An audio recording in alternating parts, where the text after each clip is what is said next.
Hello साथियों, कैसे हो? बिल्कुल आप अच्छे से होंगे। आप सभी साथियों को सबसे पहले मेरे एक छोटे से परिवार 7-11 स्टडी और आपके अपने चैनल पर स्वागत और अभिनंदन है। और आप सभी को गुड मॉर्निंग। तो आज की क्लास अपनी जो रहने वाली है वही पशु परिचर वाले जो साथी तैयारी कर रहे हैं उनको समर्पित है और बहुत शानदार क्लास है। इसमें राजस्थान जीके का आपके लगभग 30 क्वेश्चन पूछे गए, तो वही 30 क्वेश्चन मैं आपके कवर करूँगा विद व्याख्या के साथ और अच्छे से सारी चीज़ें क्लियर करने वाले हैं। क्लियर? तो जो भी साथी पशु परिचर की तैयारी कर रहे हैं ना, वो बिल्कुल जुड़ सकते हैं। एकदम शानदार तैयारी करेंगे, इसमें कोई भी संदेह नहीं है। तो ज़्यादा समय वेस्ट ना करते हुए सीधा ही आ जाते हैं अपन राजस्थान में। ठीक है, इससे पहले मैं बता देता हूँ कि देखो, पशु परिचर में जो फॉर्म आए थे ना वो 17 लाख से अधिक आए। बस पशु परिचर एग्ज़ाम में कितने फॉर्म आए? तो 17 लाख से अधिक आए। तो आप कंपटीशन देख लेना, क्योंकि आपकी जो सीटें हैं ना वो है 5,934 तो आपकी सीटें हैं और फॉर्म कितना है आपके? 17 लाख। और एग्ज़ाम कब होगा आपका? सितंबर महीने में होगा, सितंबर में होगा 21, 22, 23, 24। क्लियर? तो समय तैयारी के लिए तो बहुत अच्छा समय मिला है, ऐसी कोई बात नहीं, लेकिन कंपटीशन भी ज़्यादा है। तो उस हिसाब से आपको अपनी तैयारी करनी पड़ेगी, क्योंकि बच्चे बैठेंगे बहुत ज़्यादा। तो आप उसी तरह से अपनी तैयारी को करें। तो चलो बढ़ते हैं पहले सवाल की तरफ। पहला सवाल जो है आपके सामने है। पहला सवाल अपन देख लेते हैं। राजस्थान में कौन सा स्थान ब्लू पोट्री के लिए जाना जाता है?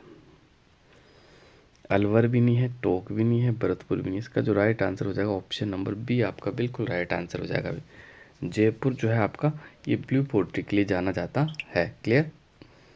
अब देखो, अगर मैं थोड़ी सी आपसे चर्चा करना चाहूँ ब्लू पोट्री के बारे में, तो मैं आपको कुछ इंपॉर्टेंट फैक्ट आपको बताऊंगा।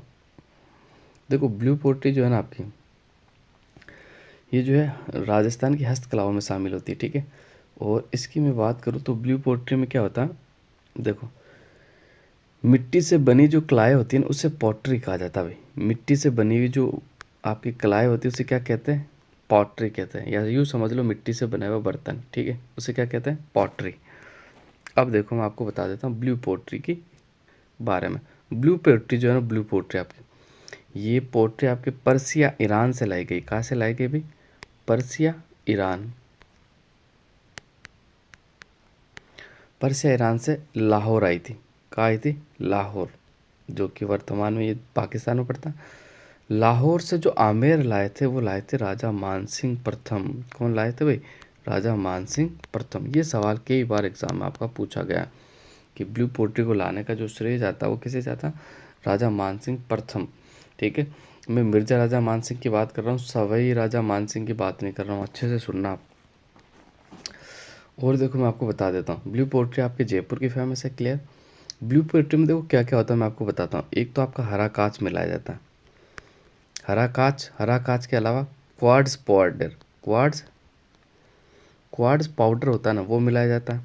इसके अलावा मैं बात करूँ तो मुल्तानी मिट्टी, क्या मिलाया जाता है? मुल्तानी और मिट्टी और ब्लू रंग यानी नीला रंग। सबसे पहले मतलब हरा कांच, क्वार्ट्जाइट पाउडर, मुल्तानी मिट्टी और आपका ब्लू रंग, ये मिला के आपका ब्लू पोट्री का जो मिश्रण है उसको तैयार किया जाता है। और ब्लू पोट्री के जो फेमस कलाकार हैं ना वो कौन है? कृपाल सिंह शेखावत। कौन है भाई? कृपाल सिंह शेखावत। कई बार एग्जाम में पूछा गया।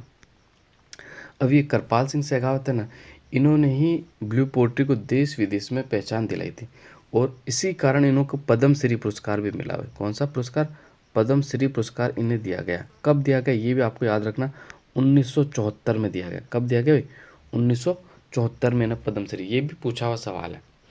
कृपाल सिंह शेखावत को पद्म श्री पुरस्कार कब दिया गया? 1974 में। ठीक है, देखो, इसके अलावा एक अच्छा फैक्ट बताता हूँ कि भाई लाने का श्रेय तो जाता है मान सिंह को, लेकिन सबसे ज़्यादा ब्लू पोट्री का जो स्वर्ण काल है, सबसे ज़्यादा जो विकास हुआ ना ब्लू पोट्री का, वो किन के काल में हुआ था आपको याद रखना?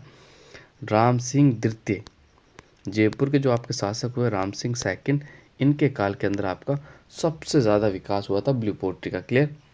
अब इसके अलावा देखो, इस कला के और कलाकार हैं जिनके बारे में आपको बता देता हूँ। एक तो आपके चूड़ामन। कौन भाई?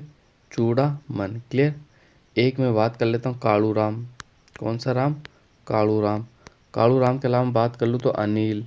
ठीक है, अनिल के अलावा बात कर लो तो गोपाल। ये जो सारे कलाकार मैं आपको बता रहा हूँ ये आपके ब्लू पोट्री के कलाकार हैं। इसके अलावा बात करें तो एक ब्लैक पोट्री होती है जो कि आपकी कोटा की फेमस है। अब आगे बढ़ते हैं, अगला क्वेश्चन देखते हैं। निम्नलिखित में से कौन सा युग्म सुमेलित है, ये आपको बताना है। गलत सुमेलित है मतलब है ना, अच्छे से पढ़ना सवाल को। कौन सा युग्म गलत सुमेलित है? रामदेव जी, रामदेव राय, ये तो सुमेलित है। पापू जी, कोड़ू बिल्कुल सुमेलित है। गोगा जी, ददेरो बिल्कुल सुमेलित है। लेकिन मल्लीनाथ जी का संबंध करनाल से नहीं है। क्लियर? तो मल्लीनाथ जी का जो संबंध है कहाँ से? वो तिलवाड़ा से। करनाल से जो संबंध है आपका, आपके लोक देवता है तेजा जी, उनसे है। ठीक है, अब देखो मैं थोड़ी सा आपको बता ही देता हूँ किनके बारे में। मल्लीनाथ जी के बारे में इंपॉर्टेंट फैक्ट जो एग्जाम में बनते हैं वो ज़रूर अपन नोट कर लेते हैं। सबसे पहले तो आपको याद रखना है इनका जो जन्म हुआ था ना वो तिलवाड़ा बाड़मेर में हुआ था। मल्लीनाथ के लोक देवता मल्लीनाथ के बारे में आपको बता रहा हूँ। ठीक है, इनका जन्म कहाँ हुआ था? तिलवाड़ा बाड़मेर में। क्लियर? देखो, इनकी माता का नाम जीर्णादे था, जीर्णादे। जबकि मैं बात कर लूँ इनके पिता का नाम राव सलखा था। क्या था भाई? राव सलखा। और इनकी पत्नी का नाम जो था वो रूपादे था। क्या था भाई? रूपादे। इनकी पत्नी का एक मेला लगता है बाड़मेर में, वो मालाजाल गांव में लगता है, यह भी आपको याद रखना है। इसके अलावा देखो, राजस्थान का सबसे प्राचीन पशु जो मेला लगता है ना वो आपका कौन सा? मल्लीनाथ जी का पशु सबसे पुराना। ठीक है, कब लगता है तो मैं बता देता हूँ। चैत्र मास के कृष्ण पक्ष की एकादशी शुरू हो जाता है, फिर चैत्र मास की ही शुक्ल पक्ष की एकादशी तक आपका चलता है। क्लियर? यहाँ तक कोई निसंदेह आप बिल्कुल अच्छे से देख सकते हो। इसके अलावा मैं बात कर लेता हूँ तो देखो, इनका जो मेला लगता है ना वो लूनी नदी के किनारे लगता है। ये भी सवाल एग्जाम में पूछा कि तिलवाड़ा पशु मेला कौन सी नदी के किनारे लगता है? लूनी नदी के किनारे। क्लियर? और इस मेले के अंदर थारपारकर और कांकरेज नस्ल की जो जानवर हैं उनका व्यापार किया जाता है। क्लियर? अब बढ़ते हैं आगे। इससे पहले चलो थोड़ा सा मैं आपको तेजाजी के बारे में भी बता ही देता हूँ, क्योंकि खरनाल का संबंध आपके तेजाजी से। तेजाजी का जन्म 1130 विक्रम संवत में हुआ था। ठीक है, तेजाजी की माता का नाम राजकुंवरी। ये सवाल एग्जाम में पूछा हुआ। तेजाजी की माता का नाम क्या है? राजकुंवरी। जबकि पिताजी का नाम है ताहड़ जी। क्या नाम है? ताहड़ जी। और पत्नी की बात करूँ तो पत्नी का नाम क्या है? इनकी पत्नी का नाम है पैमलदे। क्या नाम है भाई? पैमलदे। ठीक है, ये फैक्ट आपको याद रखना है। इसके अलावा तेजाजी की घोड़ी का जो नाम है ना वो लीलन है। क्या है भाई? लीलन है। और उसे ही सिणगारी भी कहते हैं, सिणगारी। ठीक है, लीलन और सिणगारी के नाम से जो घोड़ी है वो किनकी है? तेजाजी की। इनके अलावा तेजाजी का जो मुख्य मेला लगता है वो लगता है आपके भाद्रपद मास के शुक्ल पक्ष की 10वीं को लगता है। क्लियर? इसके अलावा मैं और फैक्ट आपको बताता तो इनको धोलिया वीर के नाम से जाना जाता है। धोलिया वीर के नाम से किन्हें जाना जाता है? तो तेजाजी को जाना जाता है, धोलिया वीर। क्लियर? इसके अलावा मैं बात कर लूँ तो देखो आपको याद रखना है तेजाजी जो है ना राजस्थान के जो अजमेर जिला वहाँ का सबसे ज़्यादा लोकप्रिय लोक देवता है तेजाजी। क्लियर? बिल्कुल आपको याद रखना है। अब बढ़ते हैं अगले क्वेश्चन की तरफ। जूनागढ़ किले का निर्माण करवाने वाला था, किसने करवाया था? तो जूनागढ़ किले का जो निर्माण करवाया था वो किसके द्वारा करवाया गया था, ये आपको बताना है। राय सिंह, कल्याणमल, अनूप सिंह, सूर सिंह। तो तीसरे का जो आपका बिल्कुल राइट आंसर हो जाएगा ऑप्शन नंबर ए, आपका बिल्कुल राइट आंसर हो जाएगा। किसने करवाया था? राय सिंह ने करवाया था। ऑप्शन नंबर ए आपका बिल्कुल राइट आंसर हो जाएगा। जूनागढ़ किले के बारे में देखो थोड़े से कुछ इंपॉर्टेंट फैक्ट अगर मैं आपको बताना चाहूँ तो बिल्कुल आप देख सकते हो। देखो, ये जूनागढ़ दुर्ग जो है ना आपका, इसको आप 3 श्रेणियों में रख सकते हो। एक तो आपकी पारीक श्रेणी, दूसरी मैं बात कर लेता हूँ तो धानवन श्रेणी, और भूमि दुर्ग श्रेणी में भी रखा जा सकता है। वैसे ये श्रेणी नहीं है लेकिन आप दो ही मान लो, पारीक और धानवन। पारीक यानी इसके चारों तरफ खाई है भी, धानवन यानी समतल पे बना हुआ है। ठीक है, और भूमि के ऊपर बना हुआ, ये पहाड़ी पे नहीं है तो भूमि दुर्ग है। क्लियर हो गया? इसके अलावा इसकी आकृति की बात कर लो तो इसकी आकृति है चतुर्भुजाकार। कैसे बना हुआ है? चतुर्भुजाकार बना हुआ, चतुर्भुजाकार। ठीक है, बिल्कुल आपको याद रखना। इसके अलावा देखो, इसका जो निर्माण करवाया था ना, बिल्कुल आपको याद रखना जूनागढ़ का निर्माण जो हुआ था आपका कब हुआ था, तो आपको बिल्कुल याद रखना 1589 से 94 के मध्य इसका निर्माण हुआ था कंप्लीट, ठीक है। और राय सिंह द्वारा करवाया गया था। और इसी किले को राती घाटी का किला भी कहा जाता है। कौन सा? राती घाटी का किला भी इसे ही कहा जाता है। क्लियर। इसके अलावा देखो मैं इंपॉर्टेंट फैक्टों की ओर बात कर लेता हूँ। तो देखो सूरजपोल किले की सबसे प्राचीन और मुख्य द्वार है। इसी के दोनों तरफ मैं बात करूँ तो जयमल फत्ता, ठीक है, जयमल राठौड़ और फत्ता राठौड़ की मूर्तियाँ लगी है। यानी जयमल फत्ता की जो मूर्तियाँ लगी हुई राजस्थान के कौन से किले में लगी हुई, तो आपको बिल्कुल याद रखना जूनागढ़ में लगी हुई। क्लियर। इसके अलावा राजस्थान का एकमात्र दुर्ग जिसमें लिफ्ट सुविधा है, कौन सा हो जाएगा? जूनागढ़। बिल्कुल आपको याद रखना, सबसे पहले लिफ्ट सुविधा जो लगाई गई थी वो जूनागढ़ में लगाई गई थी। क्लियर। इसके अलावा देखो मैं और इम्पोर्टेंट फैक्ट आपसे बात कर ही लेता हूँ। इस दुर्ग के बारे में एक कथन भी आपका जो याद रखना, दीवारों के भी कान होते पर जूनागढ़ की महलों की तो दीवारें बोलती हैं। ये कथन किसके बारे में है? तो जूनागढ़ दुर्ग के बारे में है। वापस से बोलो एक बार, अच्छे से सुनना, बड़ा शानदार कथन मैं आपको बता रहा हूँ। दीवारों के भी कान होते पर जूनागढ़ की महलों की दीवारें तो बोलती है। ये कथन का जो संबंध है आपके जूनागढ़ से है। क्लियर। इसके अलावा मैं बात कर लेता हूँ। तो इस दुर्ग में देखो दो कुएं हैं आपके, एक तो है रामसर, यानी पानी के जो स्रोत है उसके बारे में बता रहा हूँ, एक है रानीसर। ये रानीसर जो है ना, ये एग्जाम में पूछा गया कि रानीसर आपका जो तालाब है कहाँ स्थित है, तो बिल्कुल आपको याद रखना जोधपुर में स्थित है। कहाँ स्थित है? जोधपुर में। रामसर और रानीसर दोनों ही आपके कहाँ पड़ते हैं? जूनागढ़ में पड़ते हैं। इसके अलावा इस दुर्ग को देखो ज़मीन का जेवर भी कहा जाता है। ये सवाल एग्जाम में बना हुआ है, ज़मीन का जेवर कौन सा है? तो ज़मीन का जो जेवर है वो आपका जूनागढ़ है। क्लियर। और राती घाटी का किला भी इसे कहते हैं, जो कि मैं आपको पहले ही बता चुका हूँ, राती घाटी का किले। क्लियर। तो ये सारी इंपॉर्टेंट बातें थी आपकी जूनागढ़ के बारे में। अब बढ़ते हैं अगले क्वेश्चन की तरफ। बीकानेर के कौन से शासक को उसकी वीरता से प्रभावित होकर औरंगजेब ने माही मुरातिब की उपाधि दी थी? तो इसका जो आपका राइट आंसर हो जाएगा बिल्कुल ऑप्शन नंबर डी आपका बिल्कुल राइट आंसर हो जाएगा। किसे दी थी भाई? अनूप सिंह को दी थी। ठीक है। और अनूप सिंह की मैं बात कर लूँ तो इनका जो रूलिंग पीरियड था 1690 से 1698 तक था। ठीक है। और इसी दौरान आपके मुगल काल के अंदर औरंगज़ेब का कार्यकाल भी था। इनके अलावा देखो मैं इनके ग्रंथों के बारे में आपको बताता हूँ, जो कि एग्ज़ाम में पूछे भी गए हैं। देखो इनके द्वारा खुद जो लिखे गए ना, एक तो आपका है अनूप विवेक। देखो मैं बताता हूँ, अनूप विवेक। दूसरा है आपका कौन सा? अनूपोदय, अनूपोदय। और एक आपका हो जाएगा कौन सा? तो एक आपका हो जाएगा का प्रबोध, का प्रबोध। ये जो तीनों ग्रंथ है इनकी जो रचना है इन्होंने स्वयं अनूप सिंह के द्वारा की गई है। वापस से बता रहा हूँ मैं, ध्यान रखना, सवाल बड़ा अच्छा बनेगा। ठीक है। अनूप विवेक, अनूपोदय और का प्रबोध का जो रचना करी है वो अनूप सिंह ने करी, महाराजा अनूप सिंह के द्वारा। इसके अलावा इनके दरबार में जो रहते थे इनके दरबार में रहते थे एक तो भाव भट्ट। ठीक है। कौन रहते थे? भाव भट्ट। इन्होंने जो लिखा था मैं आपको बता देता हूँ, एक तो संगीत अनुपा कुश। देखो संगीत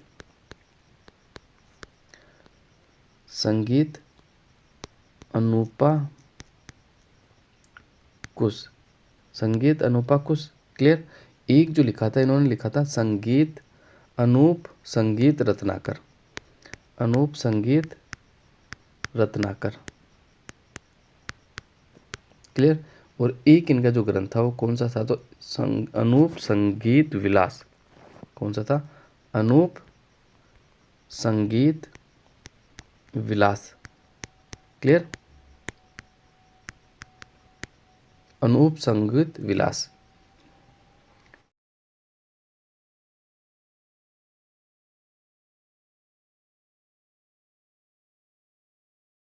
हाँ तो साथियों अब बढ़ते हैं अगले क्वेश्चन की तरफ। अगला क्वेश्चन देख लेते हैं। क्वेश्चन नंबर 5 आपके सामने है।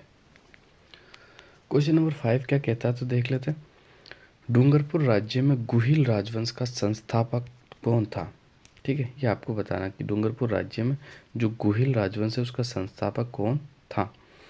तो 5 का जो आपका राइट आंसर हो जाएगा बिल्कुल option number D, मारावल Uday Singh को माना जाता है। ठीक है, और इनके दो पुत्र हुए, एक तो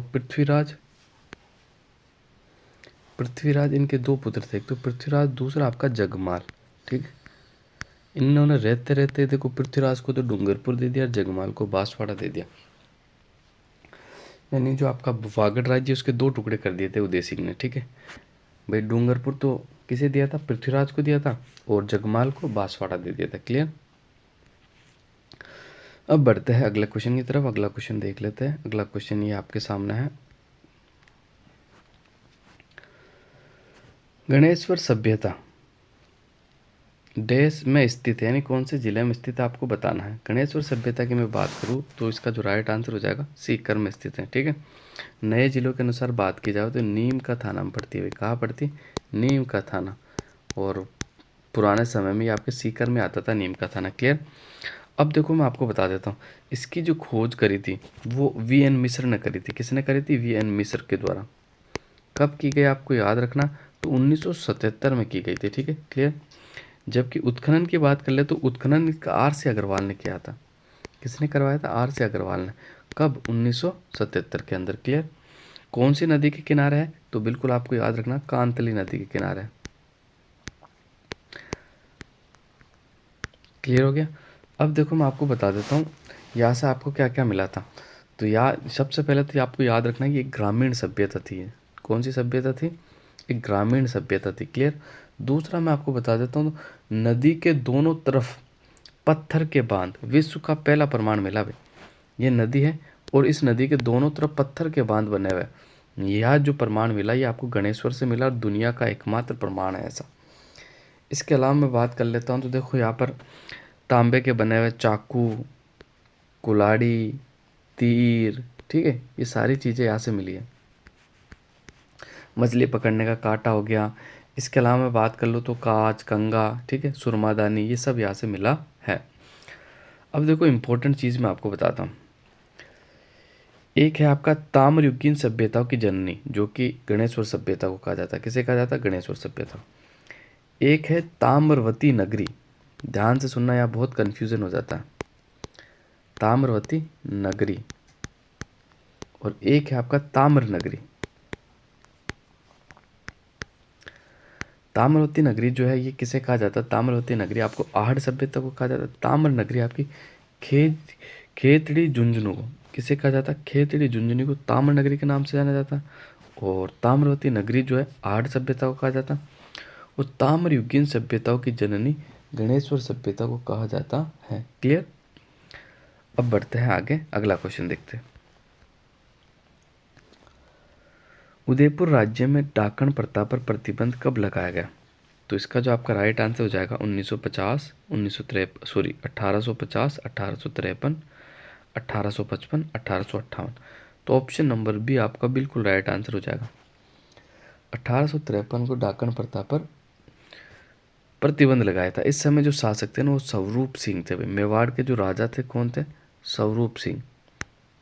इन्होंने ही सबसे पहले बैन लगवाया था। ठीक है, डाकन प्रथा क्या होती थी, कोई भी महिला को कह देते भाई डाकन है, ये बच्चों को मार देगी, तो उसको फिर मार दिया जाता था। इस तरह से कई स्त्रियों को मारा गया इस डाकन प्रथा के तहत। इसके अलावा मैं बात कर लेता हूँ ना, तो देखो सबसे पहले जो बैन किया था ना वो खेरवाड़ा उदयपुर में किया था। कहाँ किया था भाई, खेरवाड़ा उदयपुर के अंदर। क्लियर। सबसे पहले डाकन प्रथा पर बैन लगा था मेवाड़ में, तो खेरपुर उदयपुर के अंदर ही आपका लगा था। अब बढ़ते हैं अगले क्वेश्चन की तरफ। देसी रियासत जो 25 मार्च 1948 को गठित संयुक्त राजस्थान का हिस्सा नहीं थी, तो इसकी अगर मैं बात कर लेता हूँ तो देखो बूंदी भी थी आपकी, प्रतापगढ़ भी थी, शाहपुरा भी थी, उदयपुर नहीं थी। दूसरे चरण में उदयपुर रियासत का विलय नहीं हुआ था, तीसरे चरण में हुआ था। ठीक है, क्लियर। दूसरा आपको मैं बता देता हूँ, देखना 25 मार्च 1948 को कितनी रियासतों का विलय हुआ आपको याद रखना है। तो मैं एक छोटी सी ट्रिक बता देता हूँ। देखो आपको याद रखना, कीको, बाबू, कीको, बाबू, झाड़ू, परसाटो,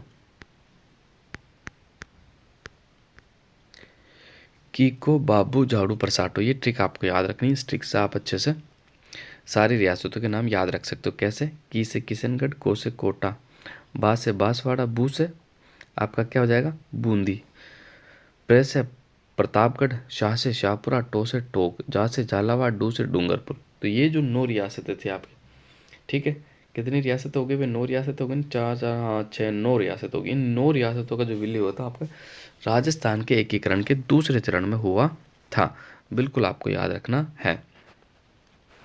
और प्रथम में मैंने बताया था आपकी 4 रियासतें थी, अलवर, भरतपुर, धौलपुर, करौली। तीसरे चरण में बात करूँ तो एक रियासत थी उदयपुर। चौथे चरण में 4 रियासतों का विलय होता। जय जय जय बी, जैसलमेर, जोधपुर, ठीक है, जयपुर और बीकानेर। क्लियर? अब आगे बढ़ते हैं।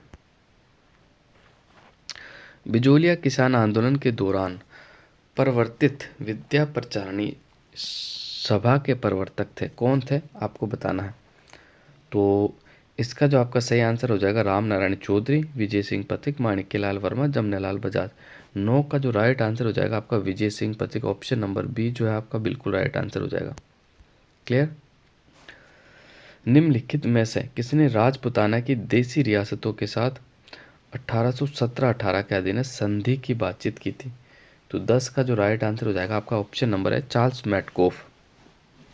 ऑप्शन नंबर ए जो है ना आपका बिल्कुल राइट आंसर हो जाएगा। क्लियर? अब बढ़ते हैं नेक्स्ट क्वेश्चनों की ओर। परमवीर चक्र विजेता मेजर शैतान सिंह संबंधित थे, कौन सी रियासत से संबंधित थे? तो इसका जो संबंध था वो ऑप्शन नंबर है जोधपुर से इनका संबंध था। राजस्थान की ब्लू सिटी जोधपुर, ठीक है। सीकर की आकृति कैसी है? अर्धचंद्राकार, ठीक है। बाड़मेर, बाड़मेर राजस्थान, बाड़मेर, बाड़मेर जो है ना ये किसने बसाया था? बाहड़ सिंह ने बसाया था। किसने बसाया था? बाहड़ सिंह के द्वारा बसाया था। और बाड़मेर में आपकी पचभद्रा रिफाइनरी है, ठीक है। नए जिलों के अनुसार तो वो बालोतरा में चलेगी, लेकिन पुराने जिलों की बात करें तो बाड़मेर में। जैसलमेर गलियों का शहर, घंटियों का शहर, पीले पत्थरों का शहर, ठीक है, जैसलमेर को जाना जाता है। वल मांड दुग्गल इस नाम से भी आपका जैसलमेर को ही जाना जाता है। नेक्स्ट क्वेश्चन है, राजस्थान के किस ऐतिहासिक धरोहर को यूनेस्को की वर्ल्ड हेरिटेज सूची में शामिल किया गया है? जैसलमेर की हवेलियाँ नहीं है भाई, सरिस्का पैलेस नहीं है, 7 सैली का जंतर मंतर वेधशाला। मैंने आपको बताया था सबसे पहले केवलादेव राष्ट्रीय उद्यान 1985 में, जंतर मंतर 2010 में, 2013 में 6 पहाड़ी किले, गागरोन, जैसलमेर, रणथंभौर, चित्तौड़गढ़, कुंभलगढ़ और आमेर, और 2019 में जयपुर का परकोटा। अब आगे बढ़ते हैं। पछेवड़ा संदर्भित है। पछेवड़ा क्या है तो इसके बारे में आपको बताना है। तो 13 का जो आपका राइट आंसर हो जाएगा ये परिधान है भाई। क्या है? परिधान आपका है। वैसे पछेवड़ा जो होता है देखो सर्दियों के अंदर जो है ना, जब ज़्यादा सर्दी होती है तो एक आपका जो बिस्तर होता है ना, बिस्तर के ऊपर जैसे मोटा कंबल ओढ़ के सोते हैं उसे कहते हैं पछेवड़ा। आगे बढ़ते हैं। ग्रासिया जनजाति से संबंधित लोक नृत्य शैली है। तो ग्रासिया से संबंधित आप सभी को पता वालर, जिसे ग्रासिया जाति का घूमर भी कहा जाता है। ये बिना वाद्य यंत्र के तहत किया जाता है आपका वालर, ठीक है। और गोल गोल 2 अर्धवृत्त बना होता है उसमें किया जाता है। निम्नलिखित बोलियों में से कौन सी ढूंढाड़ी की बोली नहीं है? तो 15 की मैं बात कर लूँ तो तोरावाटी, नागरचोल, राजावाटी, अहिरवाटी नहीं है भाई। कौन सी नहीं है? अहिरवाटी। ऑप्शन नंबर ए आपका बिल्कुल राइट आंसर हो जाएगा। क्लियर? आगे बढ़ते अगला क्वेश्चन देख लेते हैं। राजस्थान की किस नदी को स्थानीय भाषा में वन की आशा कहा जाता है? तो वन की आशा बनास को कहा जाता है। किसे कहा जाता? वरनासा। इसे वरनासा भी कहते हैं और वन की आशा भी कहते हैं बनास नदी को। राजस्थान की सबसे लंबी, राजस्थान में सबसे लंबी तो बनास नदी है। और पूछ ले जाओ राजस्थान की सबसे लंबी तो चंबल नदी हो जाएगी। क्लियर? बिल्कुल आपको याद रखना है। माही नदी राजस्थान में कर्क रेखा को 2 बार काटती है। उल्टा यू, अंग्रेजी का उल्टा यू के आकार में बहती है। सोम नदी बीछा मेढ़ा की पहाड़ियों से निकलती है। मंथा नदी, ये मंथा नदी वही है जो सांबर झील में सबसे ज़्यादा नमक यानी लवण की मात्रा को लाती है। निम्नलिखित राजस्थान के जिलों में से कौन सा एक अति आर्द्र जलवायु प्रदेश का भाग है? तो देख लो सबसे ज़्यादा बरसात का होती है 12, हाड़ौती के पठार में, तो अति आर्द्र में शामिल हो जाएगा आपका 12। क्लियर? नेक्स्ट, राजस्थान में निम्नलिखित में से किस जिले से होकर कर्क रेखा गुजरती है? तो कर्क रेखा गुजरती है आपकी बांसवाड़ा से, डूंगरपुर को छूती हुई बांसवाड़ा के बिल्कुल मध्य से गुजरती है। एक बार सवाल ये पूछा गया कि राजस्थान में कर्क रेखा की लंबाई कितनी है? तो 26 किलोमीटर है भैया, आपको याद रखना, क्या याद रखना, 26 किलोमीटर। जबकि एक बार ये पूछ लिया कि राजस्थान की उत्तर से दक्षिण और पूर्व से पश्चिम की लंबाई में अंतर कितना, तो ये 43 किलोमीटर है। कितना अंतर है? 43 किलोमीटर है। क्लियर? निम्नलिखित झीलों में से राजस्थान की कौन सी झील राष्ट्रीय झील संरक्षण कार्यक्रम के अंतर्गत नहीं आती है? तो 19 की अगर मैं बात कर लूँ तो ऑप्शन नंबर आपका डी जो है राइट आंसर हो जाएगा, भोपाल सागर। अब देखो मैं बता देता हूँ कौन कौन सी झील जो है आपके राष्ट्रीय झील संरक्षण कार्यक्रम में शामिल है। पहले तो आपको याद रखना कुल 6 झीलें हैं। कितनी झीलें हैं? 6 झीलें। कौन कौन सी है अब मैं आपको बता रहा हूँ। एक तो हो गया आपकी फतेह सागर, ठीक है, कौन सी भाई? फतेह सागर उदयपुर वाली। दूसरी आपकी होगी पिछोला उदयपुर। एक तो फतेह सागर उदयपुर और पिछोला उदयपुर, ठीक है। उदयपुर की 2 जिले इसमें शामिल है। अब मैं बात कर लेता हूँ अजमेर की। अजमेर का आना सागर और पुष्कर। देखो उदयपुर की 2 जिले बताए मैंने, फतेह सागर और पिछोला, और अजमेर की भी 2 जिले आपको बता दी मैंने, आना सागर और पुष्कर। एक जो है आपकी सिरोही की जो नक्की झील है, जिसके बारे में कहा जाता है कि देवताओं ने अपने नाखूनों से बनाया था, ये झील भी शामिल है। और एक मान सागर, कौन सी? मान सागर झील।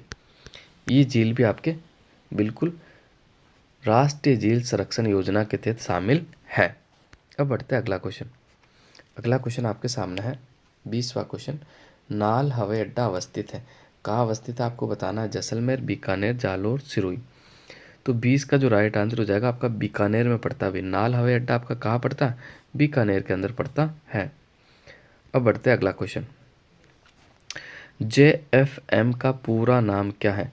तो 21 की अगर मैं बात करूँ तो इसका पूरा नाम है आपका जॉइंट फॉरेस्ट मैनेजमेंट। हिंदी की बात कर ले तो संयुक्त वन प्रबंधन। अगला क्वेश्चन देखते हैं। निम्नलिखित में से कौन सी भेड़ की नस्ल चक्री के नाम से जानी जाती है? तो 22 का आपका राइट आंसर हो जाएगा मगरा। मगरा जो कि बीकानेर में पाई जाती है, इसे चक्री के नाम से जाना जाता है। क्लियर? बिल्कुल आपको याद रखना है। पोंगल ये आपके बीकानेर के आसपास पाई जाती, सोनाड़ी दक्षिण राजस्थान में पाई जाती, नाले आपके उत्तरी राजस्थान हनुमानगढ़ और गंगानगर के आसपास पाई जाती है। देखो ये है सवाल ज़बरदस्त। राजस्थान में गोली और हनोतिया में भंडार है, तो राजस्थान के गोली हनोतिया में तांबे के भंडार है। लेकिन ये गोलिये कहाँ पड़ता है, हनोतिया कहाँ पड़ता है, ये इंपॉर्टेंट चीज़ है। ये आपको मेरे हिसाब से कहीं देखने को नहीं मिलेगा। हनोतिया नामक जो जगह है ना, ये आपके अजमेर में पड़ती है भाई। कहाँ पड़ती है? अजमेर में। दूसरी गोलिये जो आपकी जगह है, ये आपकी सिरोही में पड़ती है। कहाँ पड़ती है? सिरोही के अंदर, है ना। तो ये भी आपको याद रखना है। आगे बढ़ते हैं। राजस्थान में अधिकतम प्रशासनिक वन क्षेत्र निम्नलिखित श्रेणियों में किससे संबंधित है? तो 24 का आपका बिल्कुल राइट आंसर हो जाएगा, संरक्षित वन सबसे ज़्यादा पाए जाते हैं। क्लियर?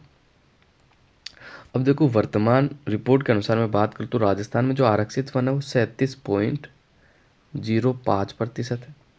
संरक्षित वनों की बात कर लूँ मैं तो बिल्कुल आपको याद रखना 56.4% है। अवर्गीकृत वनों की बात कर लूँ तो आपको याद रखना 6.46। क्लियर? बिल्कुल आपको याद रखना है। अब देखो वनों की दृष्टि से मैं बात कर लेता हूँ, तो देखो प्रतिशत के मामले में सबसे ज़्यादा वन मैंने आपको बताया था, छोटी सी ट्रिक UPSC आपको याद रखना, उदयपुर, प्रतापगढ़, सिरोही, करौली।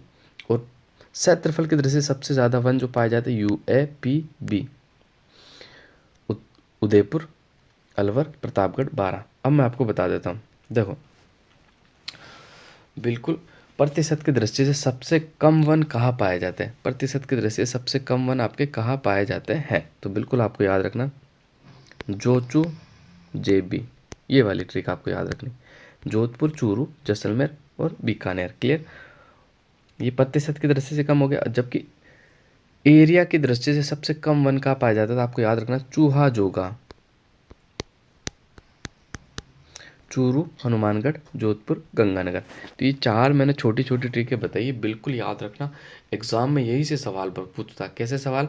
कि सबसे कम प्रतिशत की दृष्टि से वन राजस्थान के कौन से जिले में पाए जाते हैं, सबसे अधिक प्रतिशत की दृष्टि से राजस्थान वन कहाँ पाए जाते हैं, क्षेत्रफल की दृष्टि से सर्वाधिक वन कहाँ पाए जाते हैं, क्षेत्रफल की दृष्टि से न्यूनतम वन कहाँ पाए जाते हैं। इस प्रकार आपका सवाल बनता है। तो अब बढ़ते आगे। निम्नलिखित में से कौन सा युग्म सुमेलित है, ये आपको बताना है। गिरवा, डूंगरपुर, नीवी, उदयपुर है। भाकर, सीकर, ऑप्शन नंबर सी आपका राइट आंसर हो जाएगा। वागड़ में आपका बांसवाड़ा भी है, डूंगरपुर भी है, ठीक है। तो इसका जो राइट आंसर हो जाएगा आपका ऑप्शन नंबर सी बिल्कुल राइट आंसर हो जाएगा। क्लियर।